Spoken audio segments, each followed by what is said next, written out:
Hello student, स्वागत है आपका हमारे यूट्यूब चैनल डिफिनीशन हब में। केमिकल बॉन्डिंग चैप्टर में आज हम पढ़ेंगे कोऑर्डिनेट बॉन्ड।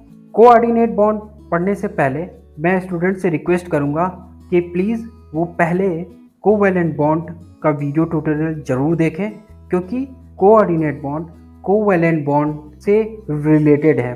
ओके, सो अगर आपने वो नहीं वीडियो देखा है तो प्लीज़ पहले वो वीडियो देख लें और उसके बाद ये कोऑर्डिनेट बॉन्ड के वीडियो को देखें। सो आइए स्टार्ट करते हैं कोऑर्डिनेट बॉन्ड। सो अभी आपने देखा होगा कि हाइड्रोजन का मॉलिक्यूल है, इसके बीच में कौन सी बॉन्डिंग है? Covalent bond.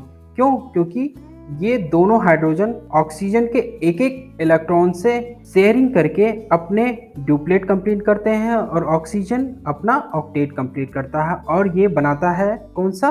Water molecule. और इनके बीच में क्या बॉन्डिंग बनती है? Covalent bond. अब आया कि आप अपने स्क्रीन पे देख पा रहे होंगे कि ये जो ब्लिंकिंग है, जो दो है, ये इलेक्ट्रॉन्स कहीं भी कोई भी पार्टिसिपेट नहीं कर रहे हैं किसी भी बॉन्डिंग में। इन इलेक्ट्रॉन्स को हम कहते हैं लोन पेयर इलेक्ट्रॉन। अब आया एक हाइड्रोजन आयन। हाइड्रोजन आयन कैसे होगा कि हाइड्रोजन अपने आउटर मोस्ट सेल के एक इलेक्ट्रॉन को जब डोनेट कर देगा तो उस पर एक पॉजिटिव चार्ज आ जाएगा और वो बन जाएगा हाइड्रोजन आयन। ये हाइड्रोजन आयन और ये वाटर मॉलिक्यूल्स मिलके बनाएंगे हाइड्रोनियम आयन। अब हाइड्रोनियम आयन कैसे बनेगा? ये जो दो लोन पेयर इलेक्ट्रॉन्स हैं, हाइड्रोनियम आयन को अपने ड्यूप्लेट कंप्लीट करने के लिए कितने इलेक्ट्रॉन्स चाहिए? 2। तो ये जो दो इलेक्ट्रॉन जो लोन पेयर इलेक्ट्रॉन हैं वो हाइड्रोनियम आयन के साथ शेयर करेगा ये ऑक्सीजन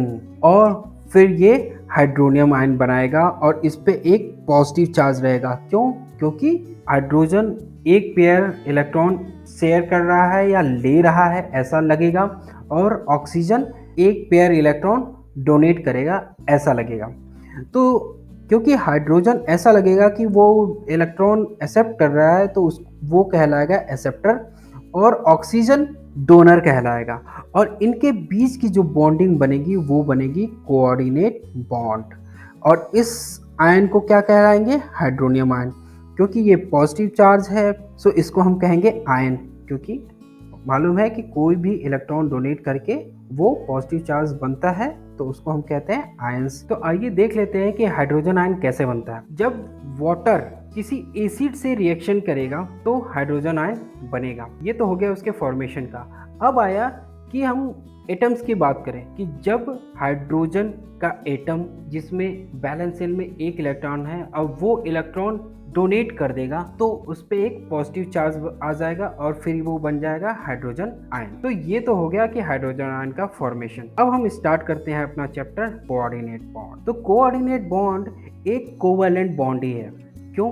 क्योंकि जैसे हमने देखा कि उसमें इलेक्ट्रॉन्स की शेयरिंग ही हो रही है, लेकिन इलेक्ट्रॉन्स की म्यूचुअल शेयरिंग हो रही है और साथ में क्या हो रहा है कि एक ही एटम दोनों इलेक्ट्रॉन्स को दे के और शेयरिंग कर रहा है। मतलब कि एक आयंस के पास कोई इलेक्ट्रॉन नहीं है और दूसरे जो एटम है उसके पास इलेक्ट्रॉन्स जो किसी बॉन्डिंग में पार्टिसिपेट नहीं कर रहे हैं वो आयंस के साथ शेयरिंग करके और फिर कोऑर्डिनेट बॉन्ड बना रहे हैं। कोऑर्डिनेट बॉन्ड को कोऑर्डिनेट कोवैलेंट बॉन्ड या डेटिव बॉन्ड भी कहते हैं। तो जैसा कि मैंने पहले ही बताया था कि जो डोनेट करेगा लोन पेयर इलेक्ट्रॉन को वो कहलाएगा डोनर और जो एक्सेप्ट करेगा वो कहलाएगा एक्सेप्टर। लेकिन इसमें डोनेशन नहीं हो रहा है, शेयरिंग हो रही है। सिर्फ और सिर्फ फील होगा कि डोनर जो है वो डोनेट कर रहा है और एक्सेप्टर एक्सेप्ट कर रहा है, लेकिन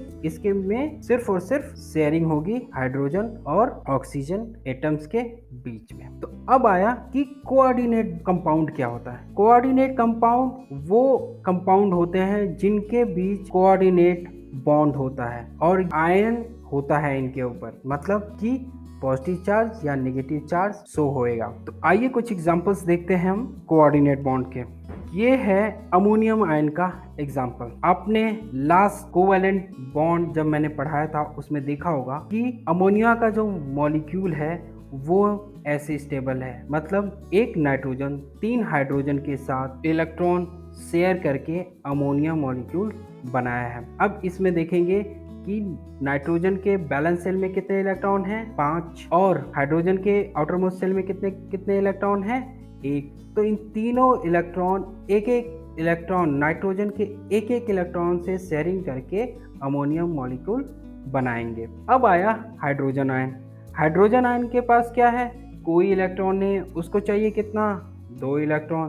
तो ये जो 2 लोन पेयर इलेक्ट्रॉन हैं जो किसी बॉन्डिंग में पार्टिसिपेट नहीं करेंगे, वो हाइड्रोजन आयन के साथ शेयरिंग करेंगे, या नाइट्रोजन इस हाइड्रोजन आयन के साथ ये 2 इलेक्ट्रॉन शेयर करेगा और फिर बनेगा अमोनियम आयन। और ये है आपका स्ट्रक्चर, और ये जो बॉन्ड होएगा वो कहलाएगा कोऑर्डिनेट बॉन्ड। तो ये हो गया अमोनियम आयन का एग्जाम्पल। तो आइए हम नेक्स्ट एग्जाम्पल देखते हैं हाइड्रोक्सिल आयन का। हाइड्रोक्सिल आयन कौन है, OH माइनस जो आयन बना हुआ है वो है हाइड्रोक्सिल आयन।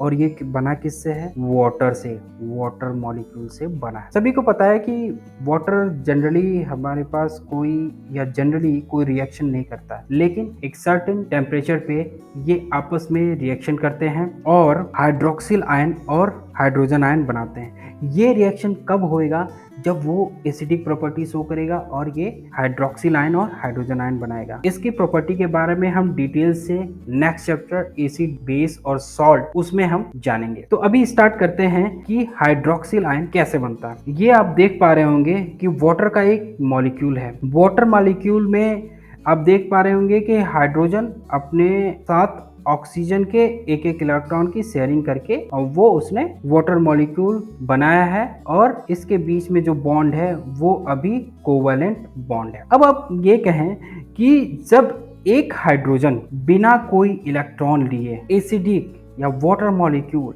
जब वो एसिडिक प्रॉपर्टी शो करेगा, तो एक हाइड्रोजन बिना कोई इलेक्ट्रॉन लिए वो वाटर मॉलिक्यूल को छोड़ के चला जाएगा। और जब वो बिना कोई इलेक्ट्रॉन लिए जाएगा तो वो कैसा प्रॉपर्टी शो करेगा, इलेक्ट्रॉन इसने डोनेट कर दिया। अब वो कैसी प्रॉपर्टी शो करेगा, हाइड्रोजन आयन की। ओके, अब बचा आपके पास क्या, OH माइनस। वो OH जो है, क्योंकि एक हाइड्रोजन तो ऑलरेडी हाइड्रोजन आयन में कन्वर्ट हो चुका है, और जो OH माइनस है, हाइड्रोजन अपना डुप्लेट कंप्लीट करेगा, ऑक्सीजन अपना ऑक्टेट कंप्लीट करेगा। क्यों, क्योंकि एक हाइड्रोजन बिना कोई इलेक्ट्रॉन लिए अलग हो गया है, और उसके बाद हमारे पास रिमेनिंग क्या है, एक ऑक्सीजन और एक हाइड्रोजन। ऑक्सीजन ने अपना ऑक्टेट कंप्लीट कर रखा है, हाइड्रोजन ने अपना डुप्लेट कंप्लीट कर रखा है। लेकिन ऑक्सीजन ने क्या कर रखा है, एक इलेक्ट्रॉन लिया है, तो इस पे कैसा चार्ज आएगा, नेगेटिव चार्ज। और ये जो आयन बनेगा, ये से वो बनेगा हाइड्रोक्सिल आयन। तो ये आपने फॉर्मेशन देखा हाइड्रोक्सिल आयन का फुल्ली डिटेल में। अब आप देखते होंगे कि एक क्वेश्चन आया होगा कि ये जो आयन बन रहा है, charge, positive charge, negative charge, ये किस पे बन रहा होगा, ये हाइड्रोजन पे है या ऑक्सीजन पे। तो आइए हम इसको समझते हैं कि कैसे ये किस फॉर्मूले पे ये काम करता है, और हम एक एग्जांपल लेंगे, उसमें देखेंगे कि ये किस पे चार्ज वो पड़ता है। तो हमने देखा हाइड्रोक्सिल आयन का ही हमने एग्जांपल लिया। तो हाइड्रोक्सिल आयन का अगर एग्जांपल लेते हैं तो आइए देखते हैं कि ऑक्सीजन को कंसीडर करते हैं। ऑक्सीजन को कंसीडर करते हैं, इसका फॉर्मूला क्या होता है, फॉर्मल चार्ज जो ये चार्ज है इसका फॉर्मूला होता है valence electron minus unbonded electron minus bonded electron by 2। तो अब देखते हैं, ऑक्सीजन को कंसीडर करते हैं और ये फॉर्मूला पे वैल्यू को पुटअप करते हैं। तो वैलेंस इलेक्ट्रॉन ऑक्सीजन के कितने हैं, 6। अनबॉन्डेड इलेक्ट्रॉन कितने हैं, 2 2 2 6। बॉन्डेड इलेक्ट्रॉन कितने हैं, ये 2 इलेक्ट्रॉन हैं जो बॉन्डेड हैं। 2 डिवाइडेड बाई 2 कितना आया, 1। ये 6 से ये 6 कट गया और कितना आया, -1 चार्ज, जो आपके पास ये शो कर रहा है। तो जो हाइड्रोक्सिल आयन है वो किस पे ये चार्ज है, ऑक्सीजन पे, ना कि हाइड्रोजन पे। तो ये हो गया एक कि आप चार्ज कैसे जान पाएंगे कि किस एटम के ऊपर ये चार्ज है। इसके साथ ही आपका चैप्टर केमिकल बॉन्डिंग समाप्त होता है। Thanks for watching. Thanks for watching. Should you have any query or suggestions or need tutorial on any specific topic, then let us know in comment section. Please subscribe to our channel to stay tuned for more videos.